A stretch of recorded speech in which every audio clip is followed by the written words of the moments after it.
Hello everyone, I hope you hear me. السلام عليكم ورحمة الله تعالى وبركاته. السلام عليكم ورحمة الله تعالى وبركاته.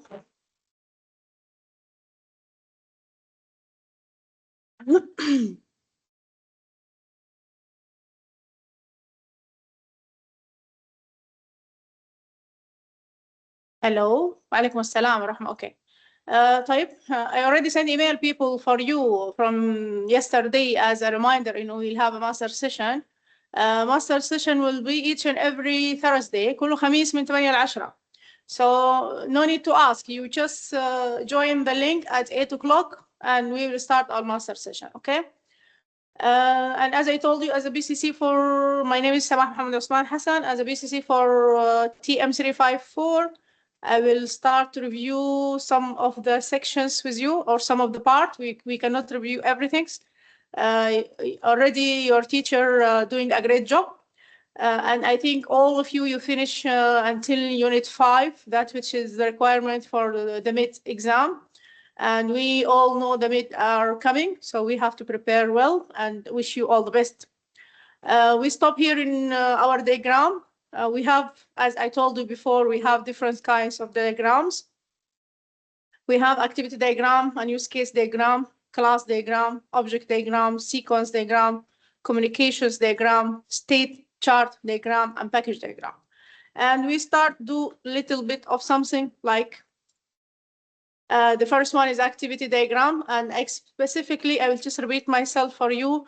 Please be sure you are aware about the symbols used for each and every activity. So you have this, you have to memorize, people. There's no other options.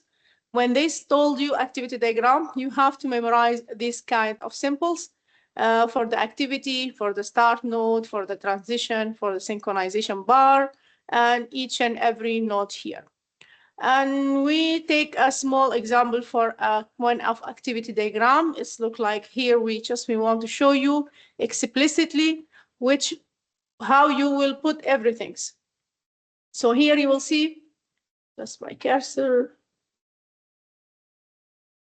You will see here for verifying access code, this is something like activity state. So it should be written or designed as activity. You should not allow to put a rectangular here instead of these symbols, because this is the symbol they're already giving us here in the activity diagram. If we have activity, we have to put this diagram. We will not allow to put a circle or triangle or rectangle or any other shapes. So be sure you understand the scenario carefully to make you create that great diagram. If you have any guard condition, it should be between these square brackets. And if you have any swim lane or more than one condition, it will be like decisions made, like the branch here. It may be amount not available or amount available.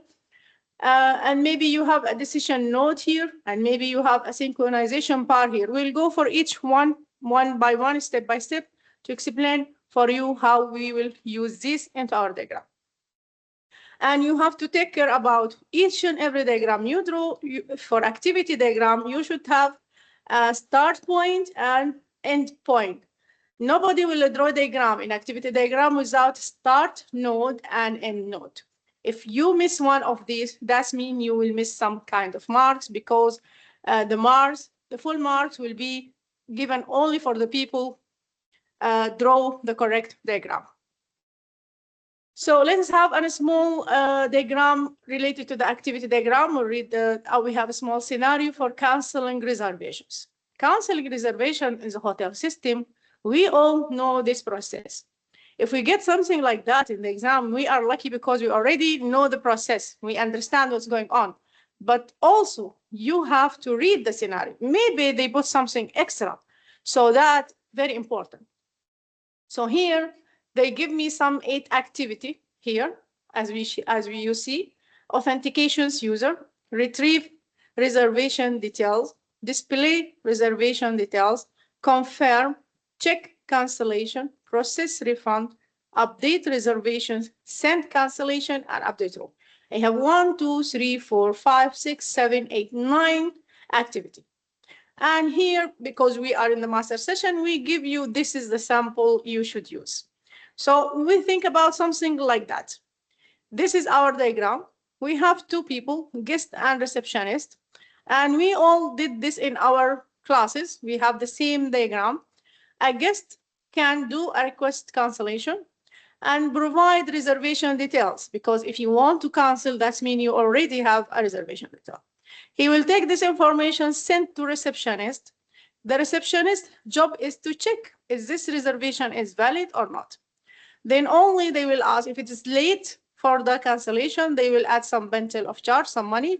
Otherwise, in normal cancellation in the specific time, they will add the cancellation charge, they calculate the total and confirm the cancellation, all this part by the receptionist.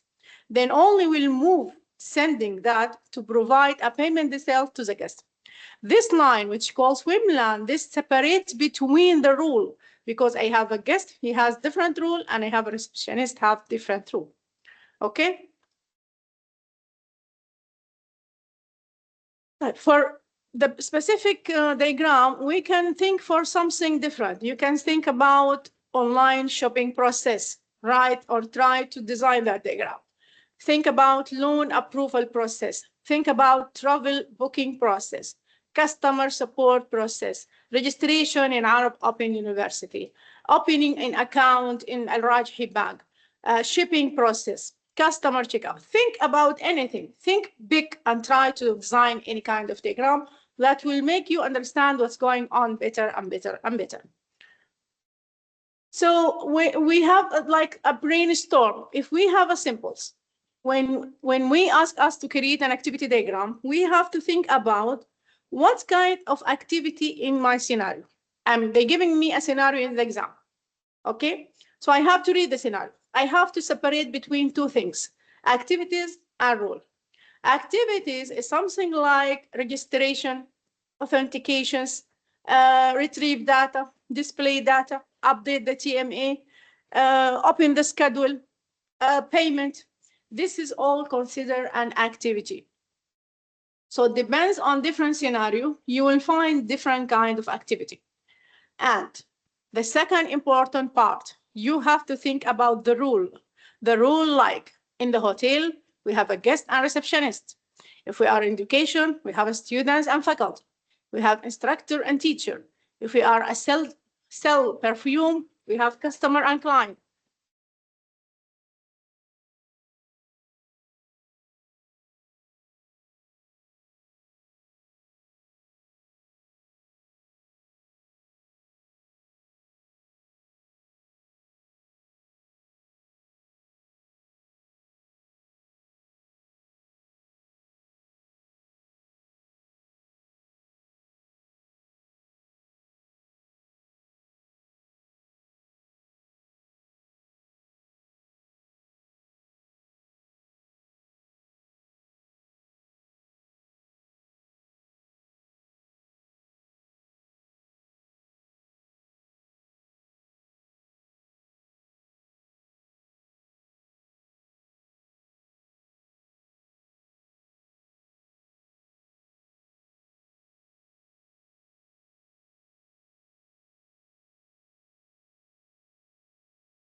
So we have to be clear about the activity and the rule, what we have.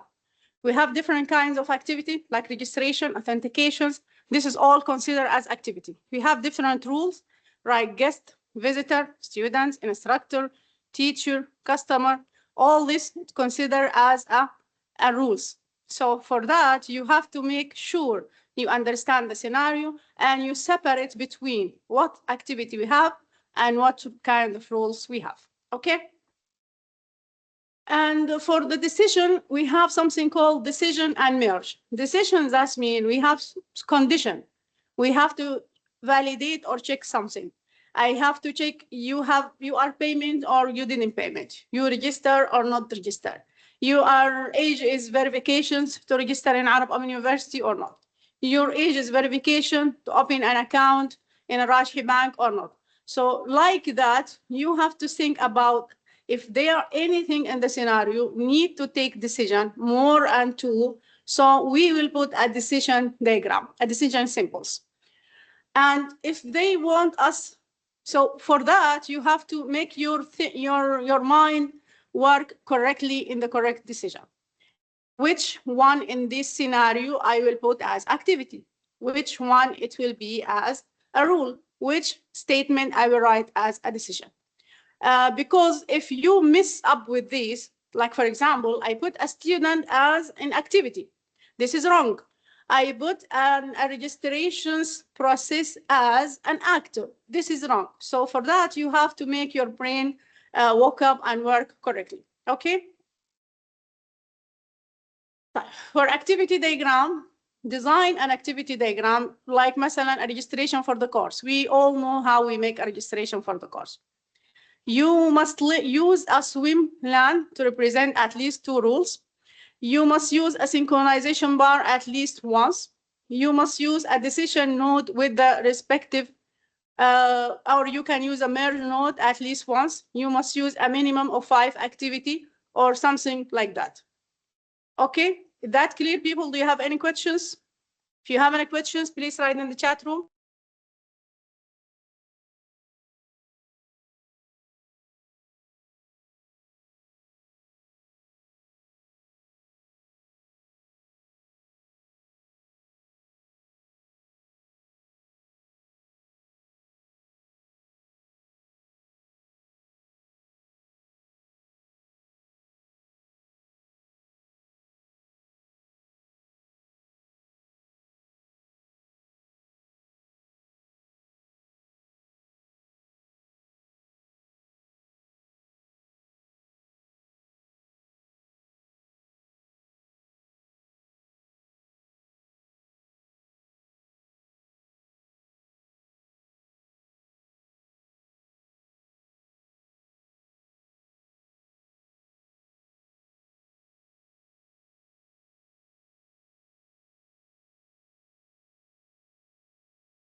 Can you send the slide? Yes, okay, no problem. I'm just now if you have a questions, please say something or all clear.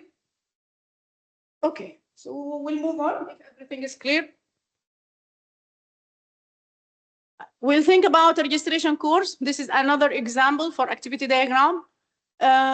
When we make a brainstorm or discuss something like that with you, because our class or master session is not just repeating ourselves what we did in the class, we'll do in the master. We want you to think about the exam, how you will pass in the exam.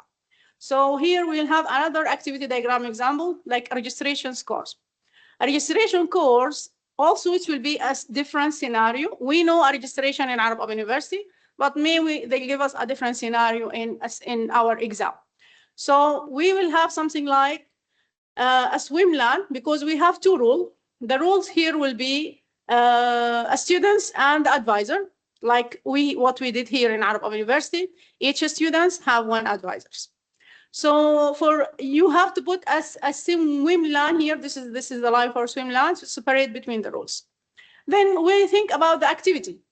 The activity, as soon as first thing important, we have to put the start and the end. Ya Jama'a, as a teacher, when I see the diagram for the activity diagram, the first look I will give for start and end. If this is correct, then only I will see the rest of the diagram. If there is no start, there is no end, that means something very wrong in this diagram. Here they ask us to put a minimum of 5 activity. So here we'll have 1, 2, 3, 4, 5. You can add more, but it should be minimum 5. That means 5 activity. You can put 6. No issue in that. No problem. It could be if it's correct place. So here we'll contact advisor for registering the course. This is by the student. This activity should be by the student. Then the advisor will prepare the student's course. whatever they want. Then pause, they will be in the same time running. So we have to put a synchronization bar. This is a synchronization bar. Two activity can run in the same time. Then the advising the course for the student, that's to the advisor. If you put, like example, advise course student here in the student, so that consider a wrong. So be careful about that. So if I put the advisor course here, that is wrong, because advisor course to the student should be something by the advisor, so related to this role. Then the advisor course will make a check available item. Then if time is suitable for the student, they will register. If the time is not suitable, the student will not register. And finally, we go for the end. So start and the end, they are so important point into our diagram. It should be there in all the diagrams, okay? Another example. We assume this is a scenario. As I told you always, read scenario carefully. The exam will be just a scenario. في الامتحان يا جماعة, it will be only scenarios. You have to read the scenarios carefully, then only write correct, design the correct diagram. Okay?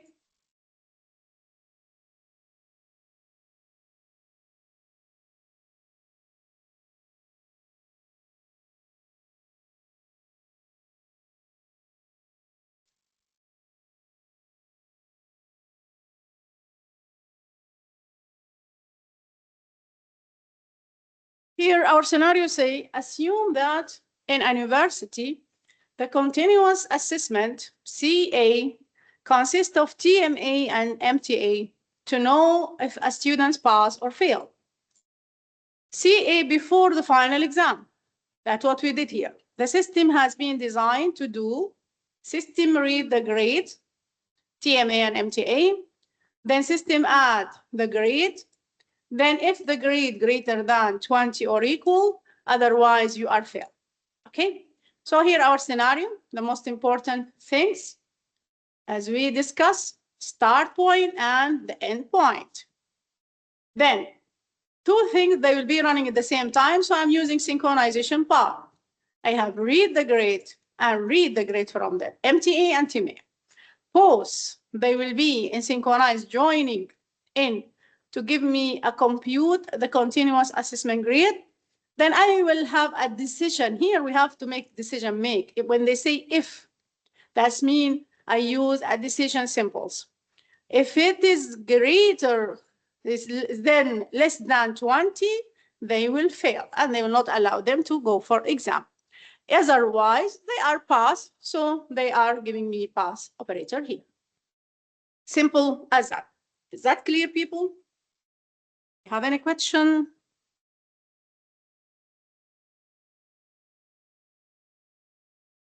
Okay.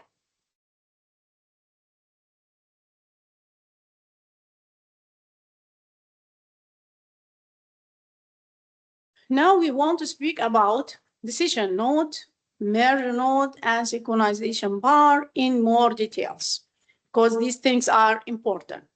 Each ya jama'a in the exam, each decision node, they will give you marks on that. If it is there, there will be marks. If it is not there, the mark will be missing. Each diagram, if they ask you, they merge node, it will be there. You have 2 marks. If it's not there, they will miss you 2 marks. So we didn't want you to miss the marks just like that. We want you to get the highest marks in this course. Okay? So here we will have a differentiation between the two things, a decision and the merge node. A decision node, that means there will be some choices to taken. You need to choose between two things or several things. So we will go for several paths. So here we'll say decision node, either I will go into this direction or into this direction. So what this or this will happen, depends on what will happen, I will go. The merge process is different a little bit. They will be having two things or multiple things happen together. So this will happen or this will happen, then I will merge, I will go for this way. So we have a different concept here. It should be clear for all of us. Decision node, you have to take a decision. Students fail or pass. Merge node, it will be like students should pass the TMA and MTA, then only go for the exam. So think differently how this will be happen. So this or this will happen. This or this, both they will happen. So this is the difference between decision and merge node. You have to design it in a specific place so to show that your diagram is correct and you understand everything clearly. For decision node and merge node, if we have a little brainstorm here, like we stop and ask ourselves, a decision node is something like if statement. If he get more than 20, he will pass. If he get less than 20, he will fail. A merge node is something like different things work together, joining to give me one thing, like marks for attendance, mark for MTA, mark for TMA, all they have to be there, then only you can grade and go for the final exam. So think like that, like decision make like something else. They give other examples. Okay, so they pose maybe, that's ya jama'a, also you have to take care. Maybe in the scenario, they need you to draw decision node and merge node in the same time. And maybe there is no need for that. So our question is, should we always have decision and merge node come together into our diagram? So the answer simply is no. I always told you, read the scenario. The scenarios will be different. Yes, we are saying and seeing most of the scenario coming in the exam. They have both merge and decision, but this is maybe will be changed this time. So for our understanding, we have to read our scenario carefully, read it once, twice, thrice, then only start drawing the diagram. A synchronization bar, it's called like a fork. A fork is coming as either splitting or merging. Splittings mean here when I am starting with some activity, the activity will be split into two. I will go here, I will go here. So that is called a splitting. I have one merge activity. If it happens, I will go for both things. Think about, like, for example, a fork like what we can see. If we are مثلا in the first year, a preparation year, or in the English exam, if you get more than 90, you will go for computer science department. If you go less than 90, so you will go for business department or English or Arabic department or Islamic department. So like that, it's called a splitting. For a joining is what we did now. When we say we have a marks for some conditions here and another condition else, suppose they will give me merge here and activity, another activity will happen here, then I will go for the end activity here. Think about the same example before. Marks of the TMA should be there. Marks of the MTA should be there. Marks of the attendance should be there. So I have to merge three things, then only I will go for the exam. So like that, a synchronization bar can work as a fork, splitting, or as a join, like merging. Is this differentiation is clear for all of you? Do you have a question?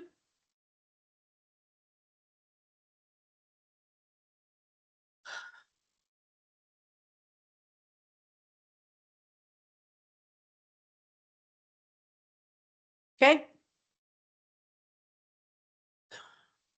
We still here, we want to make a small discussion about decision node and synchronization bar.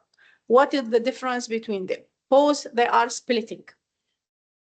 A decision node will be used when there is choice to be made between different paths. Like I want to go for, if the mark is greater than 20, fail, otherwise go for more than 20 pass, less than 20 will be fail. بينما a fork for a synchronization bar used to split a single flow of control into multiple parallel. The activity will be only one single, it will be divided to two. But in the decision node, I am coming from this way, splitting into two. This will happen, either this will happen. Here, vice versa for the fork. I will come for one activity, splitting after that into two. So it will be this and this will happen. So this is the difference between a decision node and a synchronization bar. Okay? Now, what is the difference between merge node and join? A synchronization bar for join. You will follow the same concept. For the merging node, we have to indicate two or more paths in the process are merged into a single path, like what we have here. This is one path and this is another path. It will be merged here. They're coming from different place. This or this will happen.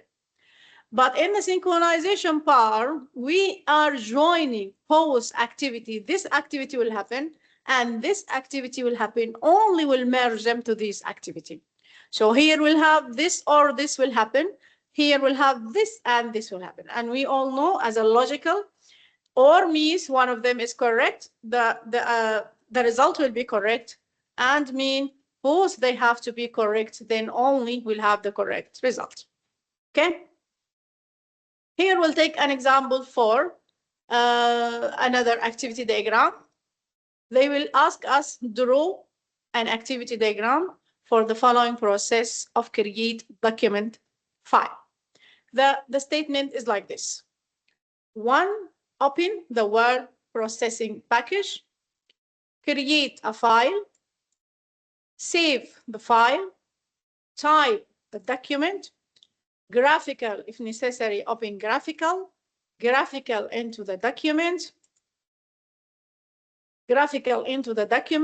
spreadsheet is it necessary, paste the spreadsheet into the document, save the file, print hard copy, and exit this process. So we have around 1, 2, 3, 4, 5, 6, 7, 8, 9 activity here in our activity diagram. And we always say the most important thing is the start point and the end point. And here it's only one things happen together. So we don't have another different rule. It's only one activity diagram flowing like this. First of all, we will open the word processing package, then create the file. They will say here the same steps will follow. Save the file, type the document here. Then we'll have a decision node here. They say if. When they say if, that means we have a decision.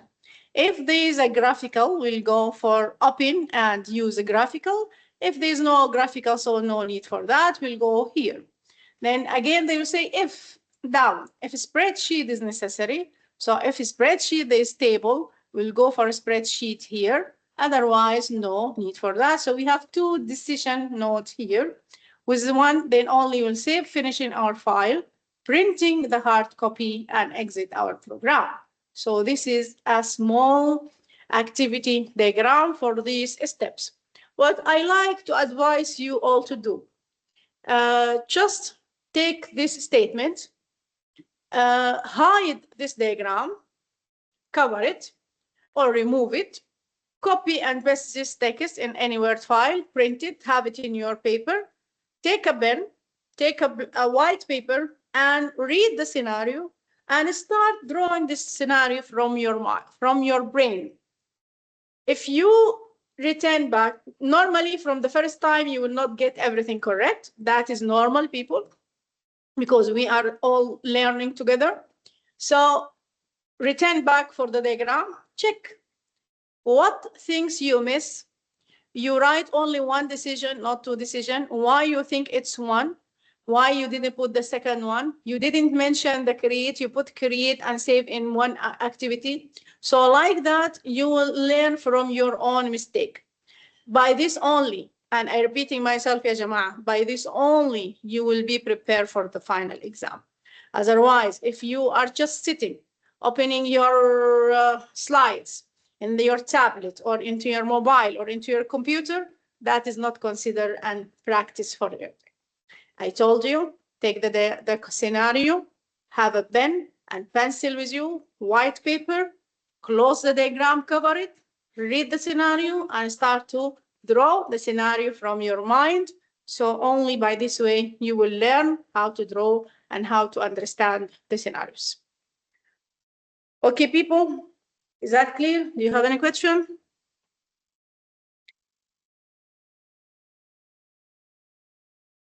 Okay. Now we'll go for the second type of activity or diagram, sorry, it's called use case diagram. A use case diagram is something like speak about a behavior of the diagram. Behavior of the diagram, so we'll have a set of action represent as a use case, and we have some subject or external, some user will be as an actor. So for this kind of diagram, we have different element or different symbolic. It should be also memorized by you because this is a use case diagram. In the use case diagram, they will represent an actor to a rules. If you have a rules or person, it should be there by an actors. If you have an activity or something will happen, that will represent by oval, not by the rectangular. And this is an oval, people. This is not a circle. And a relation between any actors and the use cases will be by line. And if you want to write something as a note, it will be note simple. And the dash line will be used to attach the note to a specific use case or to the specific actor. So we'll see our first diagram for use case diagram. We have a small scenario. We have a receptionist, modify the room type and external the reservation durations. And we have include, and here we have availability for the check. For this is an example of a question exam. It will cost you 7 marks. 7 marks will come from 1, 2, 3, 5, 6, 7. So you will draw simple use case diagram for actor receptionist to represent only the following task. Receptionist can modify the room. Receptionist can extend reservation duration. And to do the above two tasks, the receptionist must perform availability check. Notice, make sure to use a proper stereotype to represent this shared behavior. For stereotype, we have to either include or exclude. We'll discuss them now. For these 7 marks, if you draw the correct receptionist, you will get 1 mark. If you draw the oval for this process, you will get 2nd marks. If you do the extended, you get the 3rd. And you go for availability, you'll go 4. If you didn't do these 2, including the stereotype, so this is you missed 2 marks. So by that, you will get 5 out of 7. If you miss something, you will get 5 out of 7. Okay? If you give everything correct, you will get 7 out of 7. If you forget to draw this, so you will have only 1, 2, and 3. So you will get 3 people out of 7. So you have to take care about your marks. How you want to get the marks, that will be depends on you people. Okay? Here we'll go for a relationship on use case module. A relationship, we have 4 relationships there in our use case diagrams. Either it should be an associated relationship, should be by this line, or it should be an extended relationship, it should be by this way, or it should be included relationship, it should be like this way, or it should be a use case generalization, it should be between the actor, and it will be something like that. We'll go for each one by one to explain more. Here, our association. When we see association here, we say it indicates communications between actor and use case. So this is our actor, this is our guest, and this is the receptionist. And here we have 1, 2, 3 use case. So I am using this line to represent the relationship between the actor and the use case. And one more thing I want to mention here, I'm teaching this subject for maybe more than 3 years. If in the, I always speak about the exam, ya jama'a, yani, excuse me, because this is a very important time. The actor, if you draw actor, people, in the diagram, and you didn't mention what is the name of the actor, يعني just رسمت الactor من غير to mention what is this actor. هل هذا الactor this is a student? Is this is faculty? Is this is a guest? Is this is a receptionist? So I don't know who is this.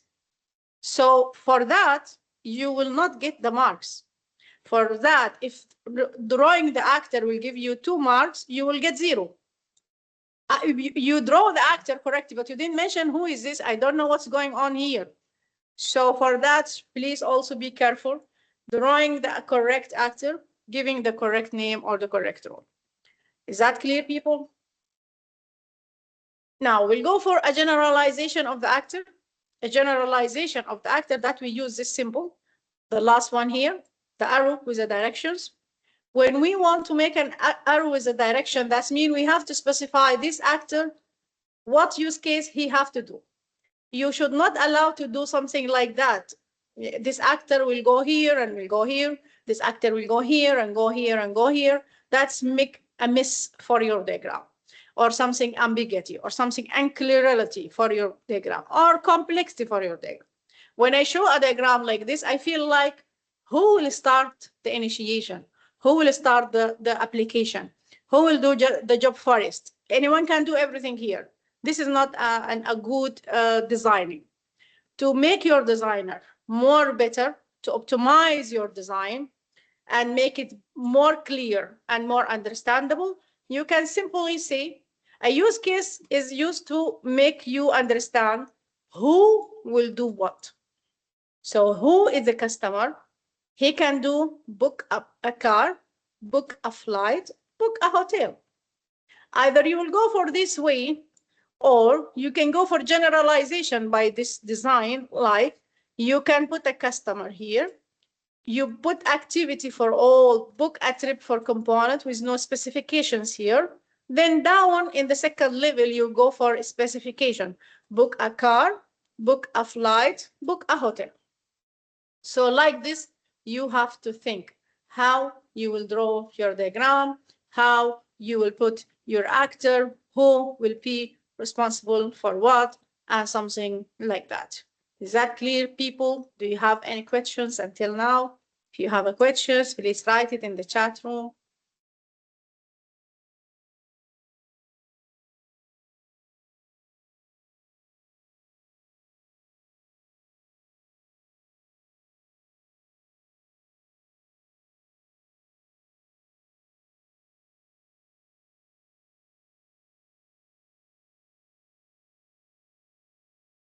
Okay, thank you. Thank you for all of you. And I have around, where is the rest of the people? I have around more than 400 students into this course. I saw only 50, and this is so low number of attending. Please inform your other friend. I already sent the email for all of you to join this class. This is very important. It will help you to improve your marks in the final exam and in the MTA, inshallah. I hope that. Okay.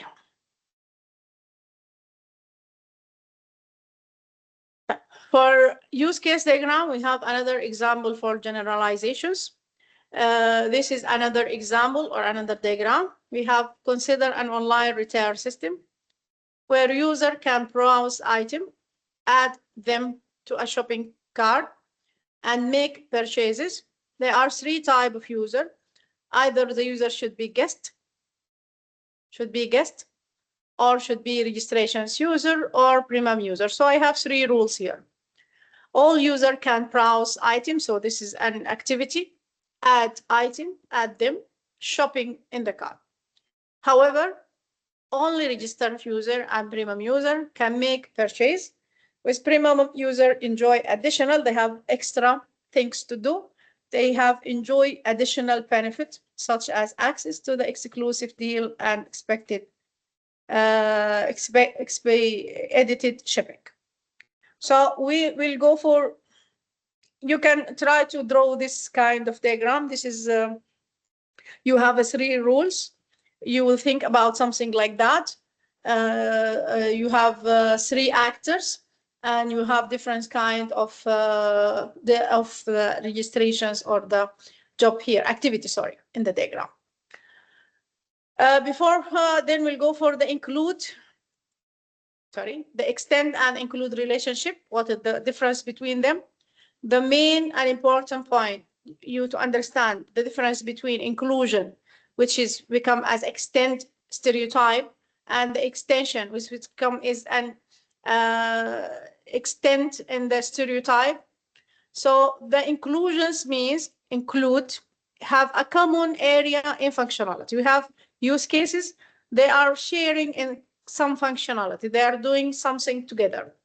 But in the extension has been a successful scenario, but we have an alternative scenario. We can do something else, or we can do some another these things by another way. So this is the relationship between them. Another things here, we will think about the librarian. The librarian will go for extended the loan or retain the copy of the book. For these things, they have to check the reservation. So that should be something include, must be happen. If I want to extend my loan or if I want to retain my copy, I have to make a reservations. So that should be a stereotype for include here and for include here, because this is a functionality in common. Functionality on common, it has to be there. Okay?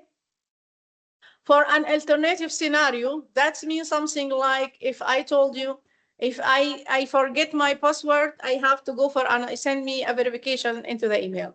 If I forget my account or my ID for university, you have to update and send me another email. So that is something related. The successful scenario is you are a good student, you register correctly, and you go for the exam or for the quiz. An alternative scenario will give you other options. If you forget your password, so you have to go and update there, and they will send you a verification code into your email or into your mobile. So this is considered, this is a conditional behavior or alternative one. In that case only, you will use the extend stereotype. Okay? So here, something like for using an alternative to the main scenario, this is a member, a borrow copy of book, a typical lending library will upper the limit of here, they will refuse the loan. And here, that means they want to extend it. If they refuse the loan, they have to give me another scenario or alternative way. Member has a maximum number of the book for the loan. So I will go and return some of the book. Then only I will go for another checking for new borrowing more than book. So if I have 10, 10 is the maximum. So they will not give me more. So I have to go and return from the 5, the 10, 5, then only again asking for the another borrow for my book. Okay. So this is a different kind of alternative scenario. You can think about it. Is everything clear, people? We will just take a break for 10 minutes and I will be back. Okay.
Okay, Assalamu alaikum wa rahmatullahi wa barakatuh. We are back.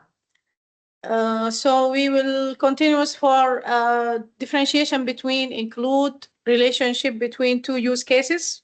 We want to add and include here. So we will see this diagram as an example. We'll have a customer and we'll have an RVC customer, another customer here. So they want to convert a currency. So the customer will go for open their account, deposit the funds, and withdraw the funds. This is the three activity the customer can do. Opening an account can be by the customer and can be by the bank employee. Depositing the funds will be calculating the bonus, then only making the deposit funds, so that something must be happen. So we have to, that something alternative can be happen, so that we go for the extent. And for updating the balance, that is must be happen. So that is called, it should be an include. Something common should happen when we make a deposit fund or withdraw from the fund. So automatically our balance should be updated. So that's why we put an include here. And when we are waiting for a deposit fund, so we make some calculation of the bonus. So that will be something an extent. So they will say, like example, amount over 10,000 or age over 50 only, they can do a calculation for that bonus. This is another relationship between a use case using include. Another differentiation to make you understand the difference between include and extend. So let us have an access user. They want to access their dashboard. So they have to log in. So when the user wants to access the dashboard, they must always log in first. Otherwise, they cannot access their dashboard. So login is something necessary to happen. This step should be happen first, so that we will use the stereotype include. So when your job or task is mandatory, you will use the include. So include represent a mandatory sequence of action. Mandatory means must happen. If I cannot log, I will not open my dashboard. If I don't log, I cannot see the LMS. If I didn't log, I cannot, by my email university, I cannot take the quiz. So this is mandatory. But we have an option. A user can log a process when he forget the password. We have to give them another option, an alternative option. A main successful scenario is I am putting my username, I am memorizing my password, and I enter the system. But if I forget my password, you have to give me an alternative options. An alternative option that is a reset the password. So in that case, I will use extend. So when I have something alternative to do beside the successful scenario, that is considered an optional sequence of the action. So for that, we will use an extend. So is that clear, the difference between when we are using include and when we are using extend? If something mandatory, you have to include. If something optional in the sequence, you will use extend. Any questions, people? Is that all clear?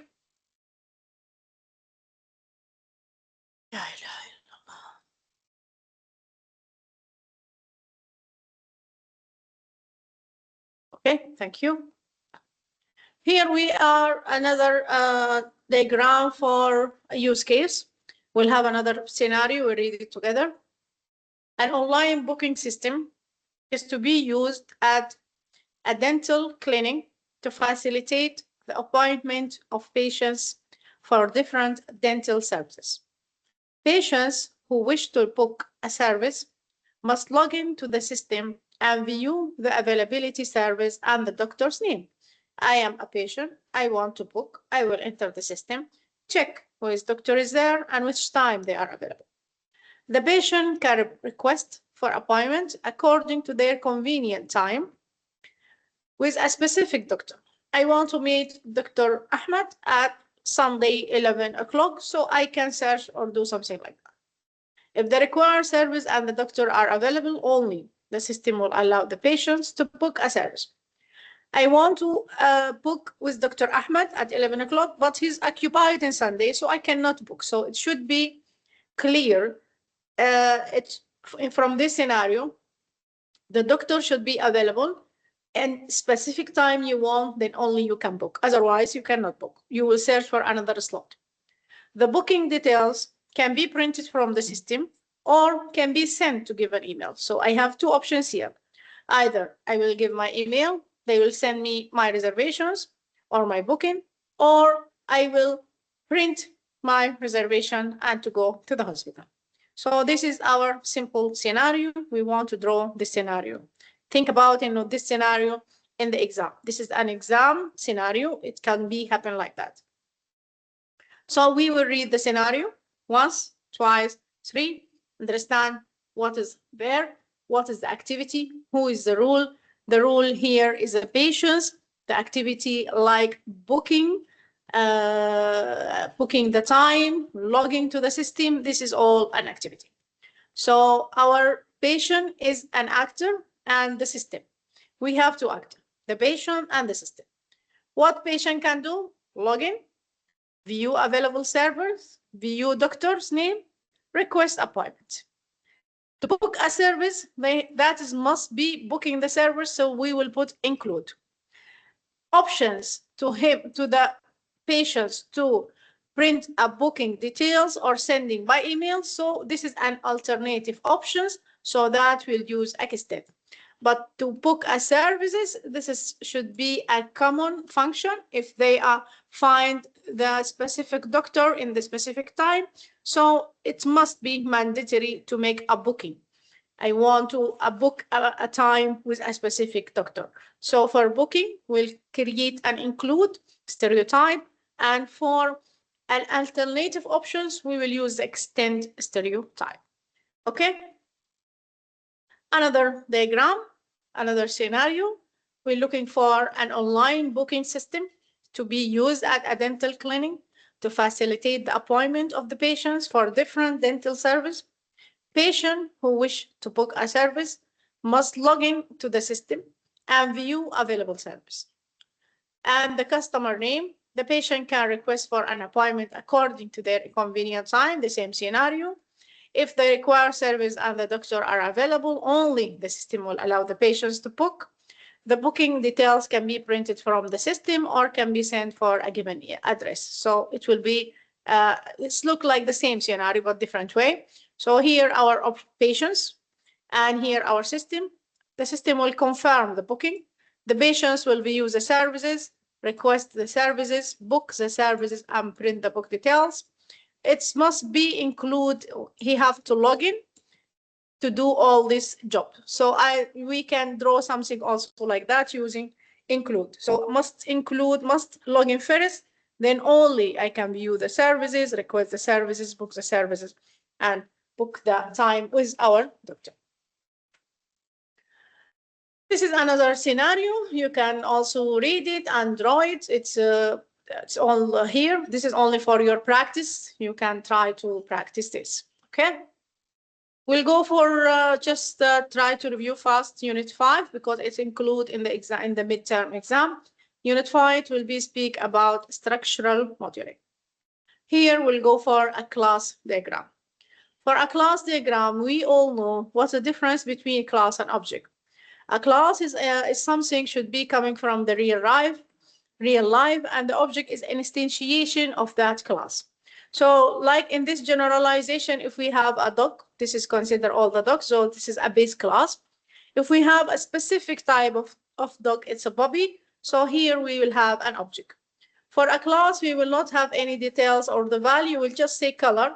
But when we specify the color, that means we have an object. When we put a value for proper place, when we have a brown eyes or specific height and width, so that we are putting a value for our property, here we'll move to an object.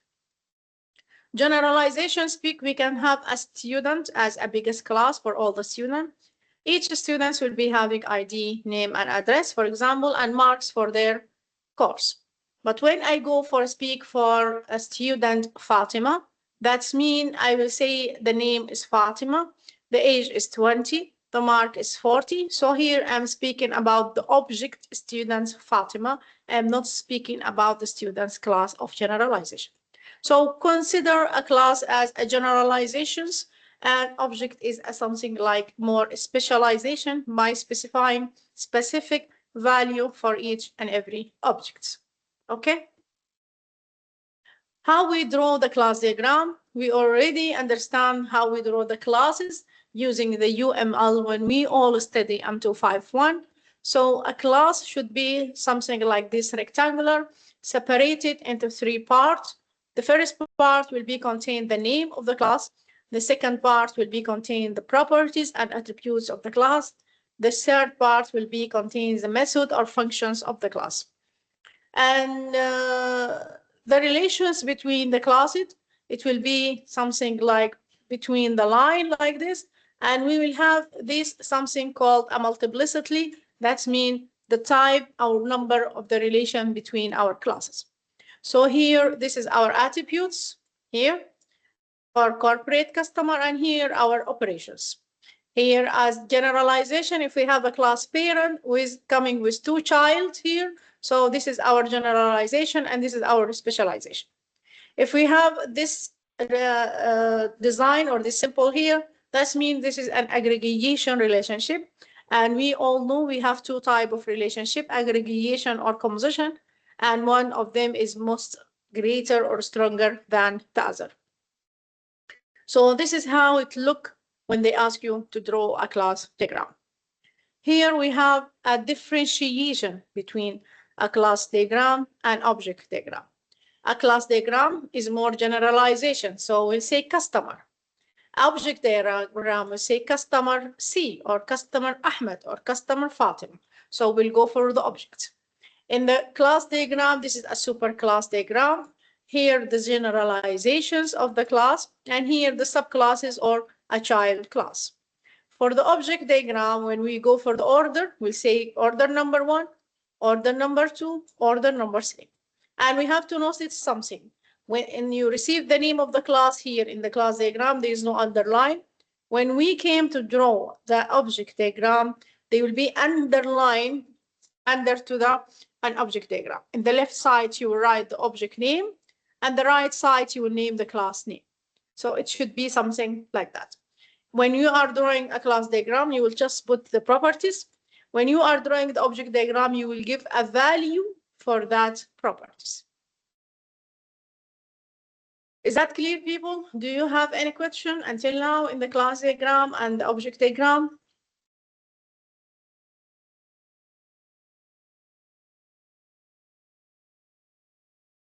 Zero question. Nice, thank you. So we'll go for, think about this is an exam question.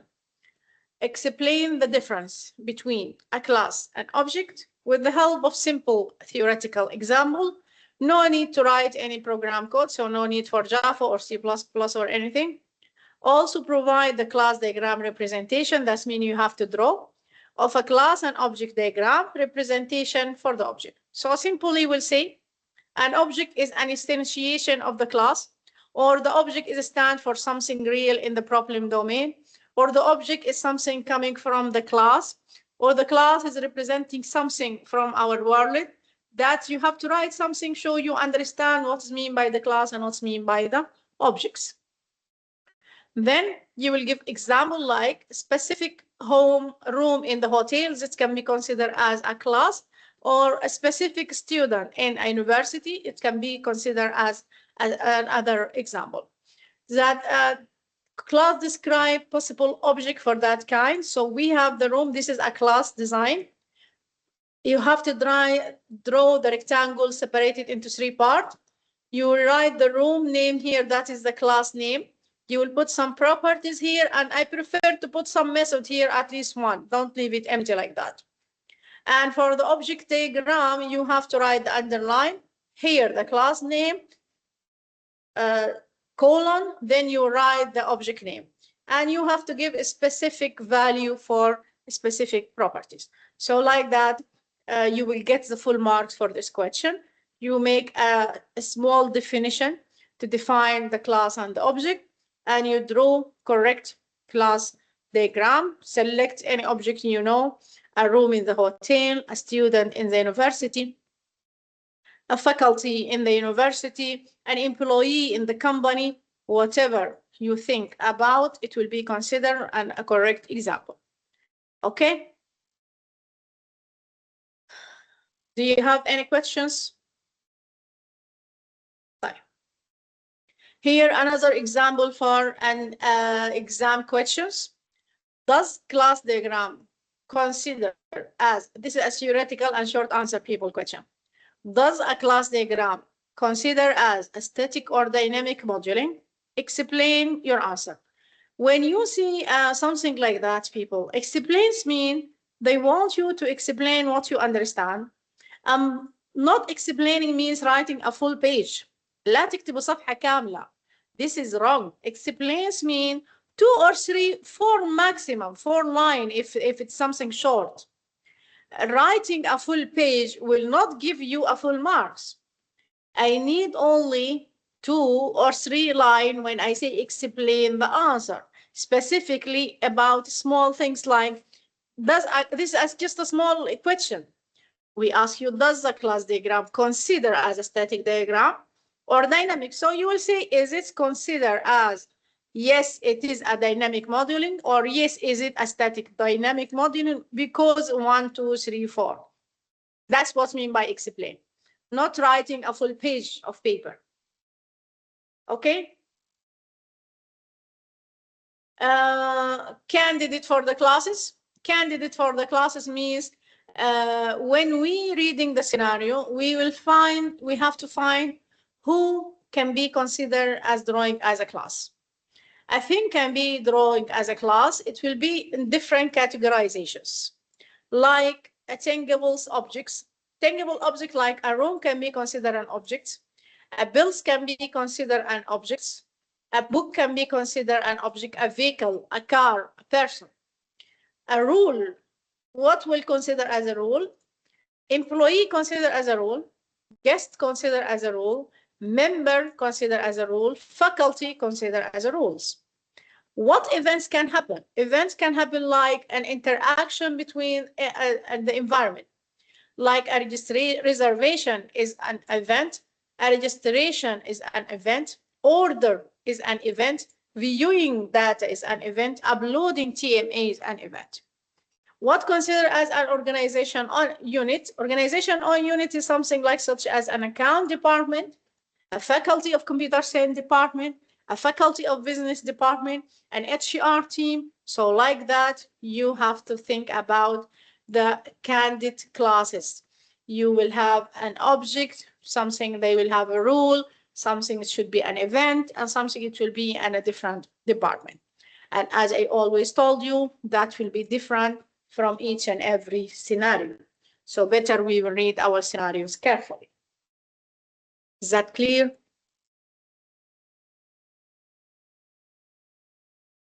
Do you have any question?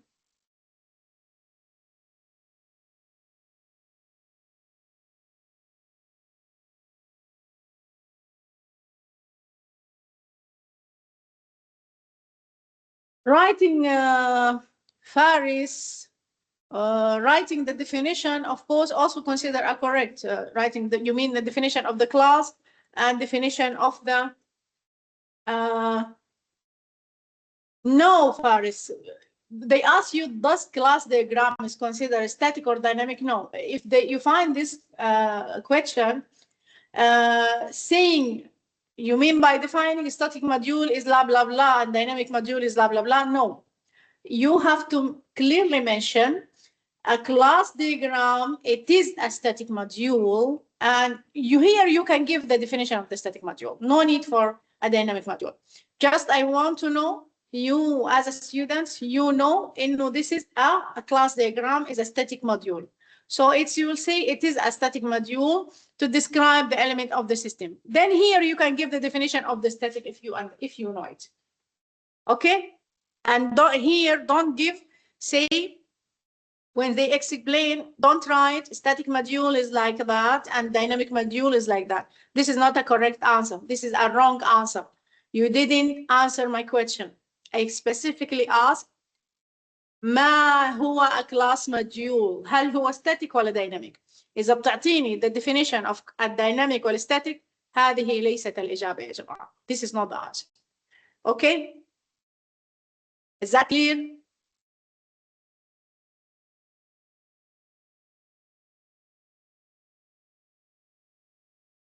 Thank you. Thank you. Thank you. Here, just they will say whatever we say. A tangible object can be room, bill, or book. And a rule, it can be employee, guest, and member. And events, it can be any things as event registrations, reservations, uploading the TMA, updating the data, viewing payments, putting into the basketball, all this can consider as event. You can think of hundreds of events. Loan the book, borrow the book, this is all an event. Here we'll have how we will identify the class. As we all know also in M251, a class, when we are writing something here, when we are drawing this class, this is considered a class name. Class name should be nouns. A class name should be nouns. I cannot say a class name like registration or update or delete. This is not considered a correct class name. A correct class name should be something like this list you see in the right, in the left, like student, professor, course, classroom, grade, exam, library, department, receptionist, guest, hotel, car. This is all considered a correct nouns for your class. It will make an excellent definition for your class name. For the filtering criteria, a filtering criteria will be something like a different concept expressed using the same name. Like course could mean a program of study, or in the university context, we refer to the program of study. So redundancy, avoid redundancy. You will not put a course and a subject, for example. If you can put a course, that's enough. That represents for all the things. If you want to put a professor and lecture, this is a redundancy. And faculty, we will avoid that. Either you will select professor or lecture or faculty to represent only one thing.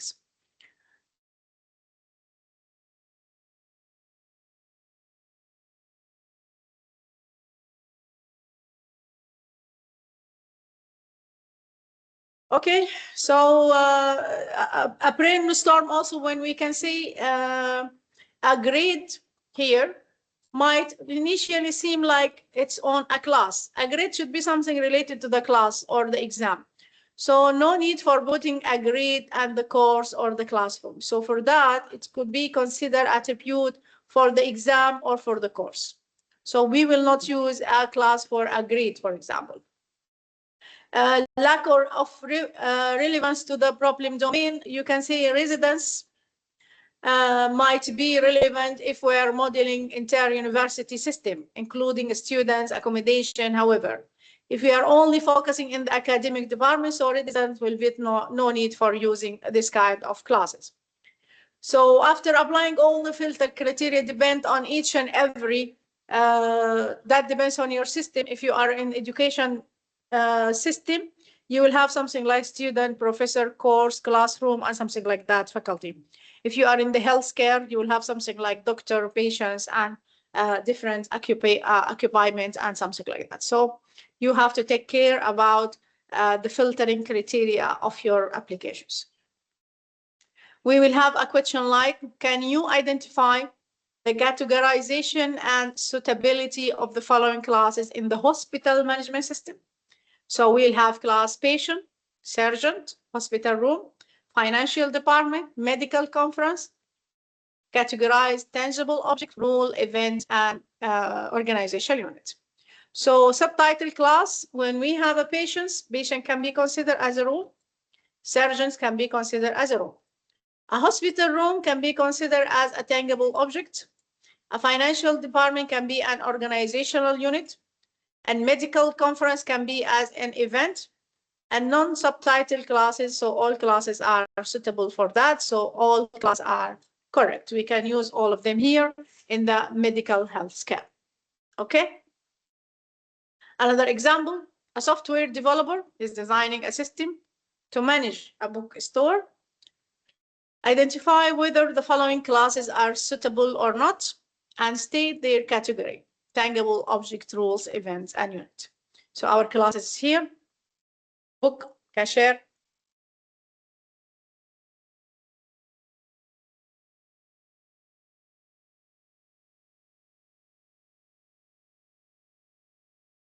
you will see here book, cashier, book signing, publisher, inventory, and book club.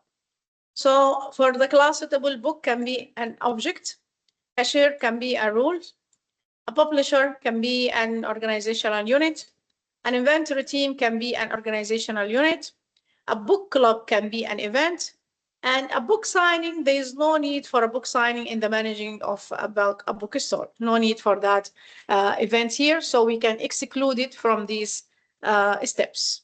Okay? Is that clear, people? Do you have any question until now in these two questions?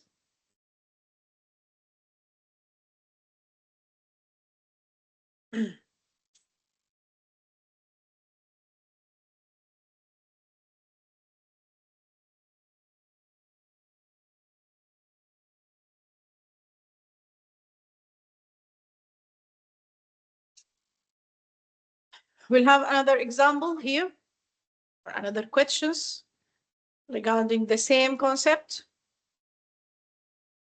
When developing a system for delivery services, the software engineer identifies the following classes, state whether each class is suitable or not, and identify the category, tangible, the same question. Our classes is package, courier, warehouse, delivery schedule, and customer support. A class is suitable, we'll see a package is suitable, can consider an object. A courier can consider as a rule. A warehouse can consider as organizational unit. A delivery schedule can consider as an event. And customer support can be an organizational unit. And all the classes are suitable, so we will not exclude anything. So all are set. Okay? Here we have some relationship between a classes. Our classes can be association to each other. Like the first example, when we say passenger and airplane, we will write association. It's just a line with no arrow like that. When we have a direct association, so an airplane will go for passenger, so we'll have to mention the direction of arrow. This is a unidirectional, that's in one way. We'll go only for this way. When we have two ways going and coming back, so we have a bi-directional, that is both directional. And when we have airline staff, zero asterisk, that is recursion association, when we have the class coming to their self. And we have a multiplicity when we have a passenger and airlines. So here we have zero or asterisk. Each and every airline, they will have zero or asterisk passenger. So this is a relation called multiplicity. So here we have a four relationship between our classes. Either it is association, we consider that a bi-directional in the both direction, or a direct association, we consider unidirectional that will go in one way, or recursion association that we call a self class, the class will go for himself, or multiplicity that will be considered between two classes, like airplane can have 0 or 100 kind of passenger. Is that clear, people? Do you have any question until now? Another relationship between the classes, which we all know, we call inheritance. Inheritance means we have a parent class and a child class. A child class will be inherited the properties and method from the child classes. And we have another two relationship called aggregation and composition. Aggregation and composition, they are part from the inheritance, but one of them is stronger than the other. So we'll see the aggregation relationship here first. The aggregation relationship, if you think about the students can have their own address. The students, if we delete the student, the address will be deleted with him. An aggregation relationship usually represent as a data field the aggregation class follow. So here, when we delete a student's address will be there because we have different students living in Riyadh. So if we delete Fatima, she lives in Riyadh, Riyadh will be there because we have a lot of students, they are in Riyadh. But here we have a name for the students. If we remove Fatima, we remove her name with her because we only have Fatima, Muhammad, Ahmed, Ali. So that is a composition relationship. So a composition relationship is more stronger than the aggregation relationship. So here in generalization or summarizing the relationship, we'll say association, class A use a class B. Aggregation, class A contain class B. Composition, class A own class B. And inheritance, class B is a class A inheritance. So like that, you can summarize the four types of relationship between your classes. Is that clear? Do you have any question?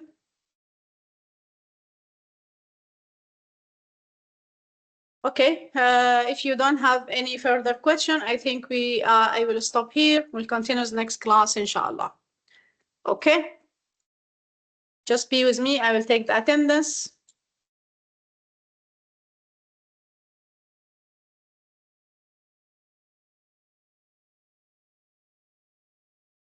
And I will stop the recording.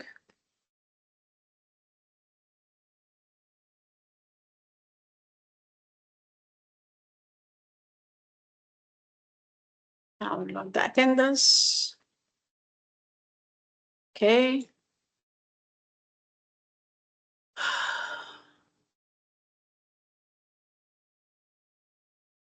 Okay, thank you. Thank you.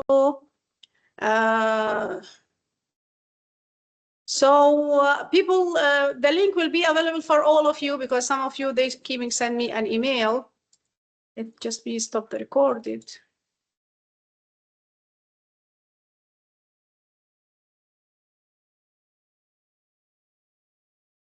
For the people